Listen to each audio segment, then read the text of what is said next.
Existen misterios que miran hacia el cielo y otros que nos obligan a mirar hacia abajo, hacia lo profundo.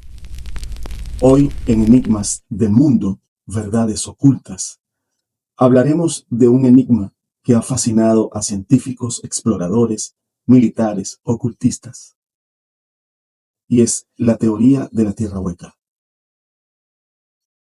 ¿Es posible que bajo nuestros pies exista un mundo oculto, con ríos de fuego, océanos subterráneos y ciudades perdidas?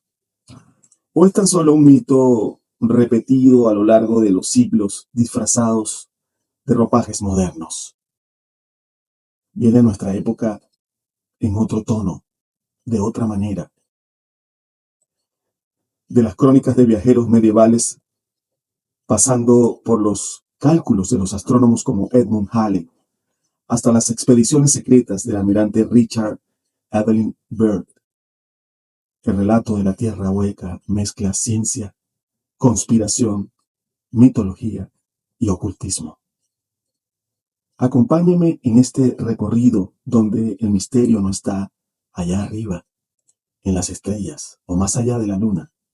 No, está aquí mismo, justo bajo nuestros pies, justo bajo la corteza de este inmenso y hermoso planeta. Antes de continuar, por favor, recuerde, regálenos un like, suscríbase y active la campanita para que siempre esté al día con la notificación de nuestros nuevos episodios.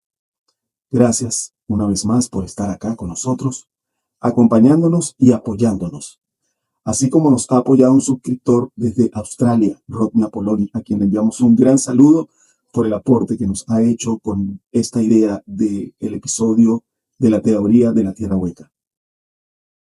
Comenzamos.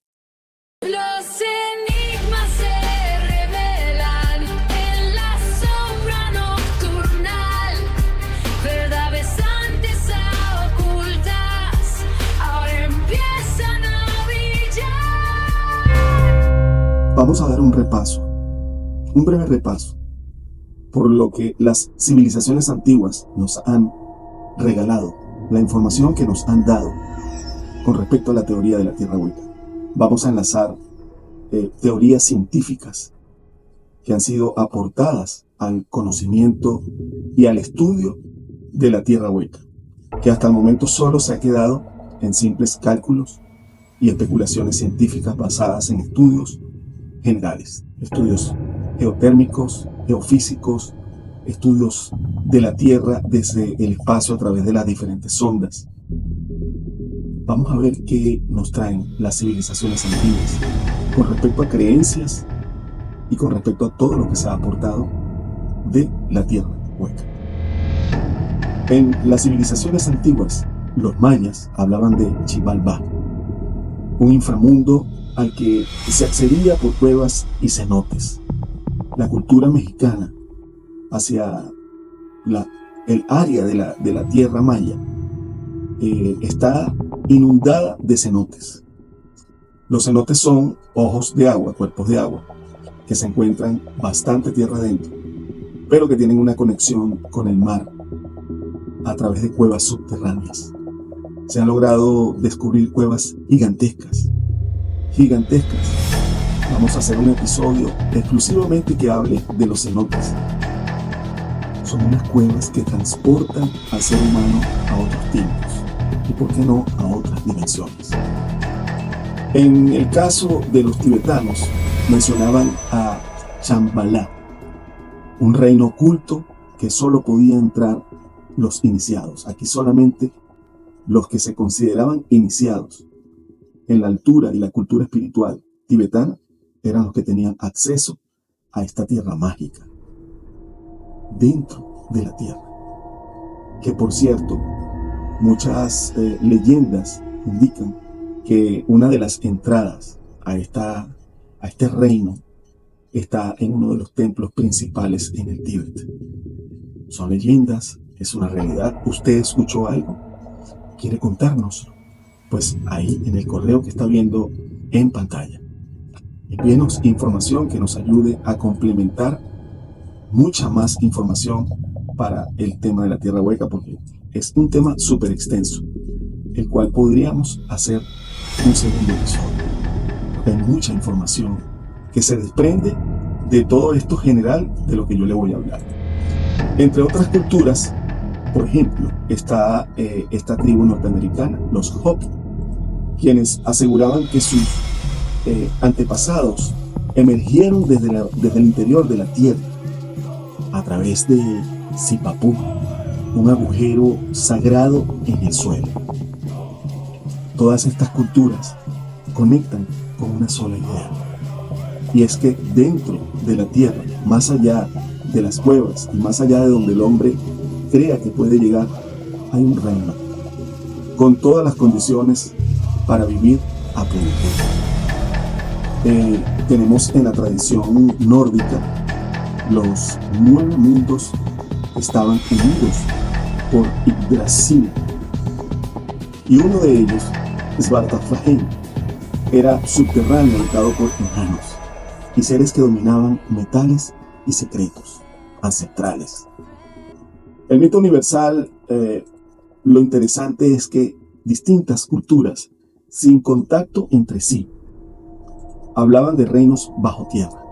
Esa repetición histórica es la que convierte la teoría en algo más que una curiosidad, y además una obsesión para el ser humano.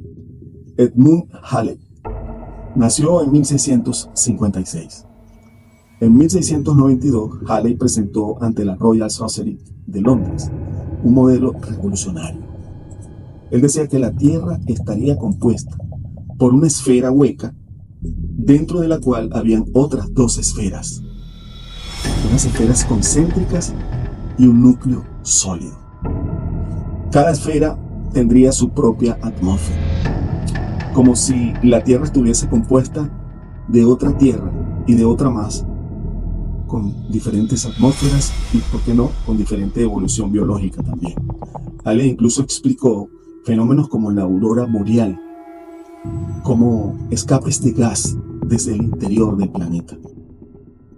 Aunque no tuvo pruebas, el prestigioso de Halley le dio difusión al tema. Él creía fervientemente en estas teorías. Leonhard Euler, nacido en 1707, el famoso matemático suizo, propuso más tarde que la Tierra era totalmente hueca y tenía pequeño sol interno que iluminaba su interior. Con esto, el mito pasó a ser folclore, a entrar en la ciencia especulativa. Una ciencia que iba al margen de la ciencia ficción. John Cleve Simmons, nacido en 1780, ex capitán del ejército estadounidense. En 1818 proclamó la existencia de apertura en los polos de 2.300 kilómetros de diámetro. Aseguró que dentro vivían civilizaciones avanzadas. Imagínense, para esta época ya habían personas con un buen background, con certificación, con estudios, con preparación académica, que a través de los estudios y las exploraciones que habían hecho, estaban llegando a estas conclusiones.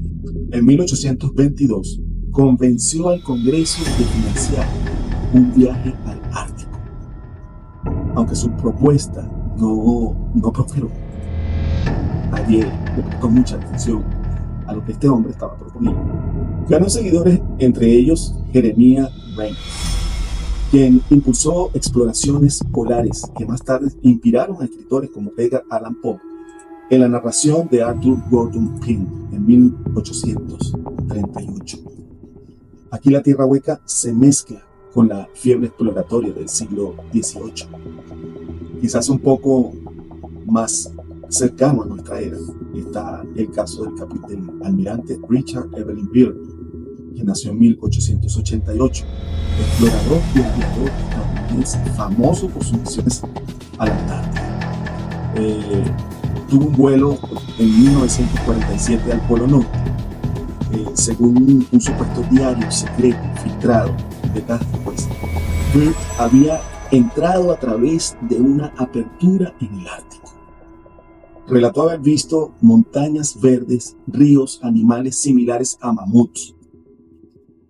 Fue recibido por una raza avanzada que le advirtió sobre el uso de armas nucleares, las cuales estaban sobre la palestra para esta época. Recuerden que es muy cercano a 1935, 39, exactamente el 6 de agosto de 1945, Estados Unidos arroja una bomba en Japón, y esto desenlazó, además de mucho temor, cualquier cantidad de teorías conspirativas con respecto al tema de la bomba nuclear y advertencias de civilizaciones avanzadas, tanto intraterrenales como extraterrestres.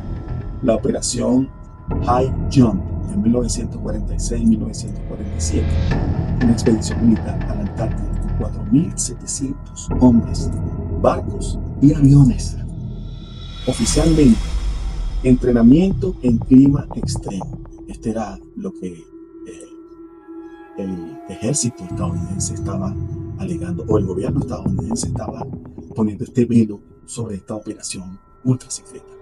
Para los conspiracionistas, una misión para investigar la entrada a la Tierra hueca.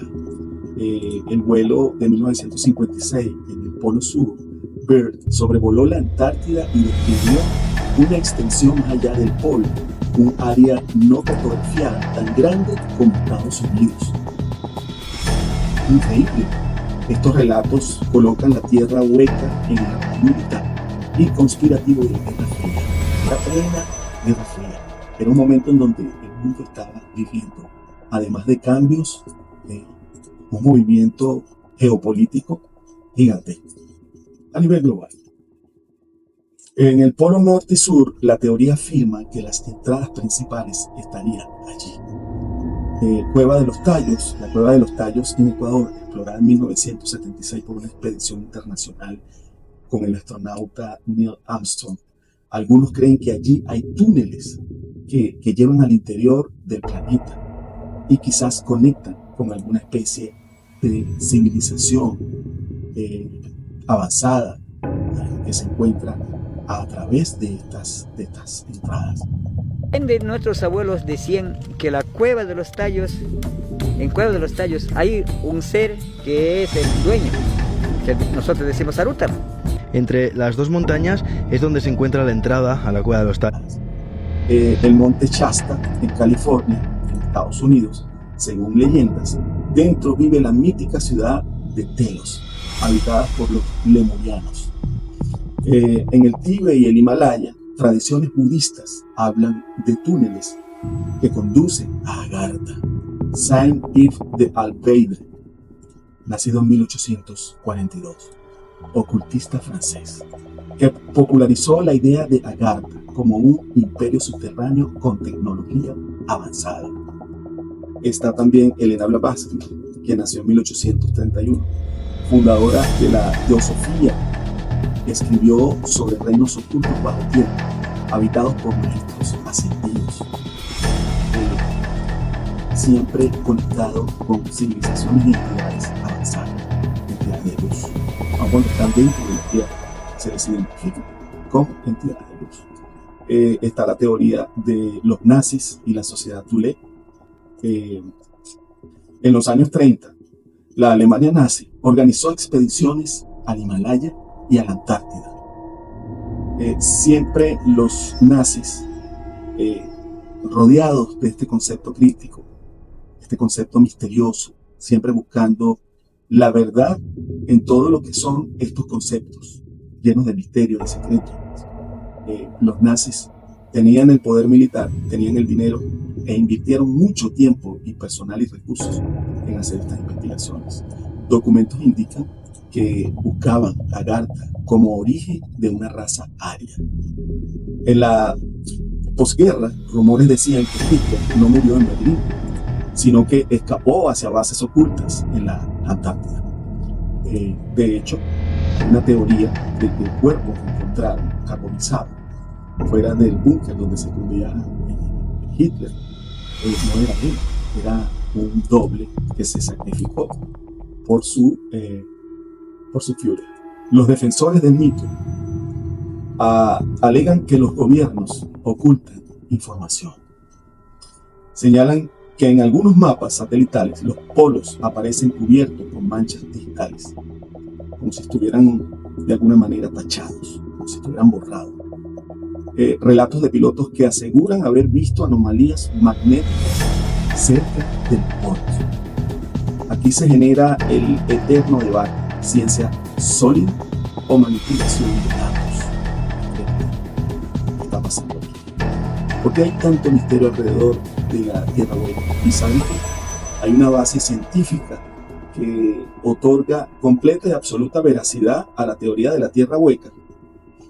Y más adelante les voy a explicar por qué. Quizás la Tierra hueca no sea un lugar físico que podamos alcanzar en avión o en expediciones militares. Quizás sea un símbolo, una metáfora de lo desconocido. Pero el misterio persiste. Desde los mitos de Xibalbá hasta los diarios secretos de Bird, la humanidad insiste en creer que hay algo más bajo nuestros pies. Un mundo que late en silencio, esperando a ser descubierto. Es todo un engaño. O estamos ante una de las verdades más ocultas de nuestra existencia. Si fuese así, ¿cuál es el motivo por el cual ocultar esta realidad? Sea cual sea la respuesta, la Tierra hueca sigue siendo uno de los enigmas más crípticos y perturbadores de todos los tiempos. En el concepto de la Tierra hueca, la humanidad se enfrenta a un cambio radical, religioso, político, económico y existencial humano. Esto cambiaría para la raza humana el concepto que tenemos actualmente de cómo es la vida. El basamento científico indica que por la formación geológica de la Tierra e inclusive la manera como se forman estas grandes esferas planetarias, es imposible que sea una piedra sólida. Y los científicos lo llevan al estudio, por ejemplo, de la formación de un queso suizo, por ejemplo, que depende de una rotación y un reposo bastante enlentizado, y hace esta formación cavernosa, hueca, porque la Tierra tendría que ser diferente a estas otras formaciones. En casi toda la naturaleza, las formaciones que son rotativas generan estas cavidades por efectos físicos. No creo que haya un motivo para que la Tierra sea diferente a esto. A través del tiempo, el tema de la Tierra hueca ha sido un tema de debate, y desde hace muchísimo tiempo. Quizás durante los últimos 300 años se ha estado hablando de la posibilidad de civilizaciones avanzadas dentro de la Tierra. Escritores como Julio Verne, quien desarrolló ese famoso libro Viaje al centro de la Tierra, aun cuando tiene un contexto geológico, porque durante la narración del libro usted puede notar que se mezcla mucha fantasía con ciencia. Por ejemplo, los encuentros con estas grandes formaciones geológicas, diamantes del tamaño de un edificio, y al final un océano gigantesco con seres míticos. Aun cuando pudiéramos hablar de que es un libro con basamento en ciencia ficción, es muy interesante, porque si lo traemos a la realidad actual, o al estudio, o lo que la ciencia actual, con estos equipos y estas tecnologías tan avanzados que nos permiten entender y conocer aún mucho más y aún mucho mejor nuestro planeta, nuestro entorno, a nosotros mismos, no deja de ser una teoría bastante factible, porque, vuelvo y les repito, se está basando actualmente en estudios científicos, con datos científicos. Espero que el tema haya sido de su completo agrado, que lo haya disfrutado. Por favor, recuerden suscribirse, regálenos un like y active la campanita. para que ayude de esta forma a que nuestro canal continúe creciendo. Estamos haciendo mejoras en muchos aspectos dentro del canal para entregarles cada vez mejor material. Una vez más, gracias por habernos acompañado. Hasta una próxima entrega y esperamos que tenga una bonita existencia. Hasta la próxima. I avoided what you said about uranium. I'm not sure about that. I don't want to have the world fight over the Antarctic. Admiral, is there a competition among other nations to try to get information about Antarctica and possibly to secure some of these resources? Well, yes. There are now 7 nations very much interested. Russia is interested tremendously. That I'm sure of. Australia has an expedition down there. The Argentine, the Chile, New Zealand, Britain, and so on. Now, you can understand those people down there being interested because they live down there, the New Zealanders, the Argentinians, the Chileans, and Australians. And so we don't do much about claiming anything. Admiral, you make this sound a little crowded. Are there that many expeditions now there or en route there? Well, you know, as I said, it's the most peaceful place in the world, but I don't think it will be for long because of this intense interest on the part of other nations and this nation. Well, Admiral Byrd, are private expeditions a thing of the past? Is expedition and exploration, making expedition and exploration now purely a government function because of the tremendous cost and organization? No, I don't think so. I think down south it may be more or less a thing of the past, but not other expeditions that go there. A lot of them go north now. This latest expedition now on the way is a government expedition, I take it. Yes, that's the government. Admiral Byrd, may I ask you, is there a great difference between the top of the world and the bottom of the world? There is. Now, the North Pole is the center of an ocean 10,000 feet deep. The South Pole, the center of a plateau, 10,000 feet high. The North Polar Sea is surrounded by continents that are slightly frozen. The Antarctic continent is surrounded by a belt of ice, frozen seas of at least 1,200 miles thick. Now, the south is a plateau. It gets, in some places, 14,000 feet up. I've been over areas about 13,000, and it's a little bit chilly up there. So there's that big difference between the top and bottom of the world. The north really isn't very cold up there on the Arctic Ocean. Not compared to the south. Admiral Byrd, we often hear it said that our young Americans now aren't as hardy as their forefathers. Do you think that Americans do measure up to the standards, the physical standards and morale standards of the past? I do. I don't believe that. I think they're just as hardy. Well, what would you say was the most valuable factor on an expedition? Is it morale, or physical courage, or is it sheer equipment? Well, I've always thought that loyalty was by far the most important trait. The British told me that when I first went down in 28 that I couldn't possibly get through the winter night without a mutiny if I took more than 20 men. But to serve science, I had to take 42 men.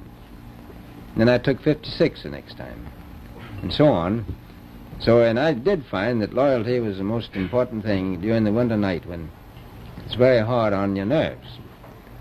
I think that's straight. Well, that's a very valuable characteristic at any time. Well, thank you very much, Admiral Byrd. It's been a great pleasure to have you here tonight. It's a pleasure to be with you. The opinions expressed on the Longines Chronoscope were those of the speakers. The editorial board for this edition of the Longines Chronoscope was Larry Lusser and Kenneth Crawford. Our distinguished guest was Admiral Richard E. Byrd.